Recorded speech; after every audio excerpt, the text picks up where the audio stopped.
Hello and welcome to my second Clash of Clans video, and today it's gonna be all about the PEKKA Yeti combination. It's so strong right now, so I have to do a video about it to explain you a little bit how you can do it yourself. Everybody can do this, so that's why it's so popular and the hit rates are so high. And we had a pretty convincing win here in one hive in our war, and I'm gonna show you a few of the attacks and explain how they did it. And well, let's get right into it. So first of all, you want to have a good funnel on both sides to make sure the Yetis and the Pekkas go in. So Irish decided to do a king funnel at 9 o'clock right here. And when the king dies, he would drop the warden and charge those 4 buildings to get this side funneled completely. And then he had a siege barracks for 12 o'clock to funnel the whole 12 o'clock part and make sure that the royal champion is dead. Then he has a nice little entry where he can jump over this wall and basically open to both the infernos, and if we wake this compartment, he opens up the whole base, and he knows this AD is gonna be standing, so he can drop the royal champion right there, which will ensure that the healers actually stay alive, which is very key in this type of attack. And well, let's see the attack. Like I said, he starts with the king. Drop the wizard any second now.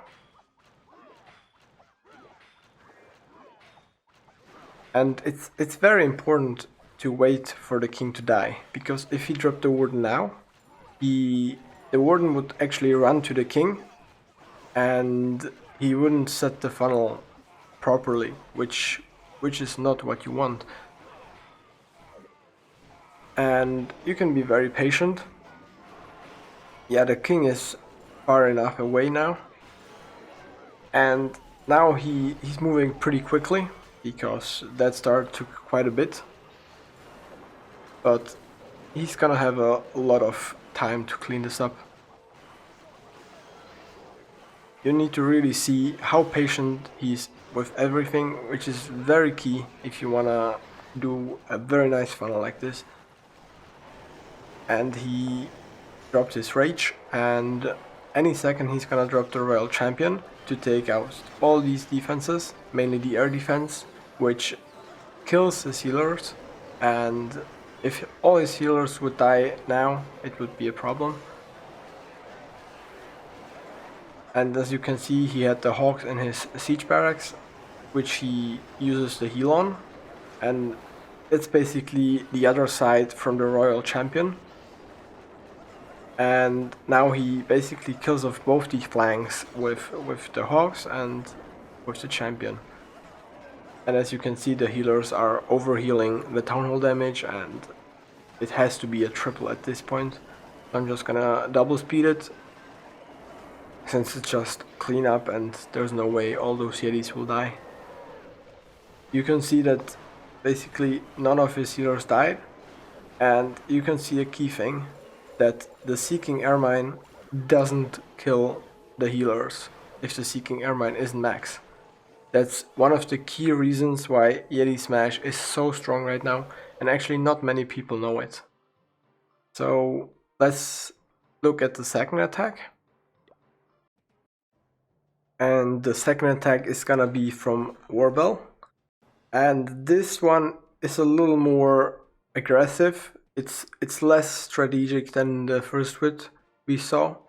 And it's basically he's gonna funnel with the Pekkas the whole way without any warden charge or anything, and quake this whole entry and then just jump to this other island. And again he's gonna use the royal champion on one side, and the hawk's gonna split to the top side. And the entry is very simple and everything goes in, and I think that's why it works so well, because you don't really need to pay too much attention if you get the funnel right and your healers stay alive. Those are like the two main things. And if most people don't have max seeking air mines. That means that the healers actually survive a black bomb, and that's even more insane if you think about it, because you need 2 bombs to kill a healer, which is crazy. It was quite unlucky that the queen split from all his Yetis, but it didn't matter.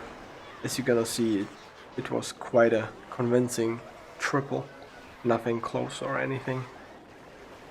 And you can really see that even though he basically spammed it from one side and just made sure it goes in, it still is so powerful. It's crazy.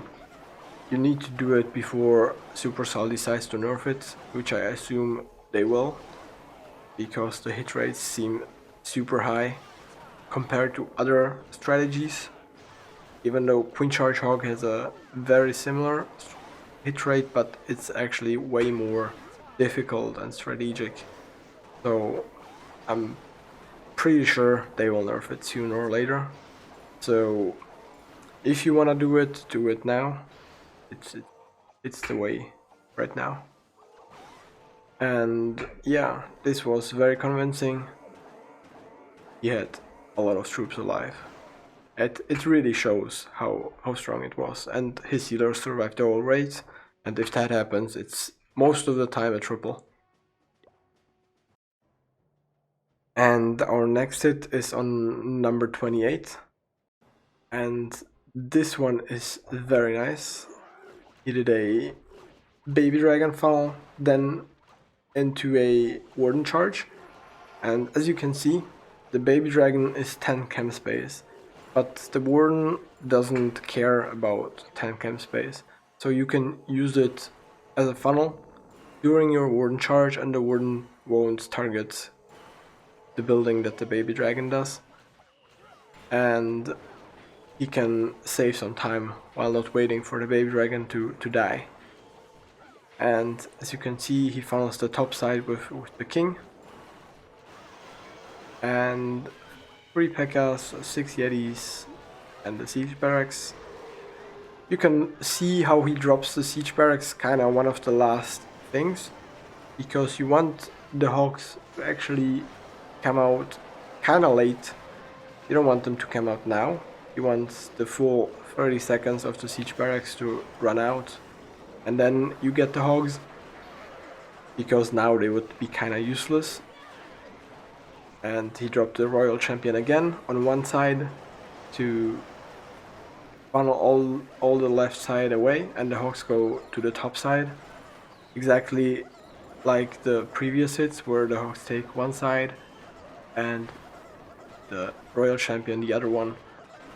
And as you can see, he barely lost any of his Yetis or Pekkas. It's madness how they survive it. He's losing his last healer, but at this point it's no difference when you have so much stuff alive and only 4 defenses. Yeah, 4 point target defenses.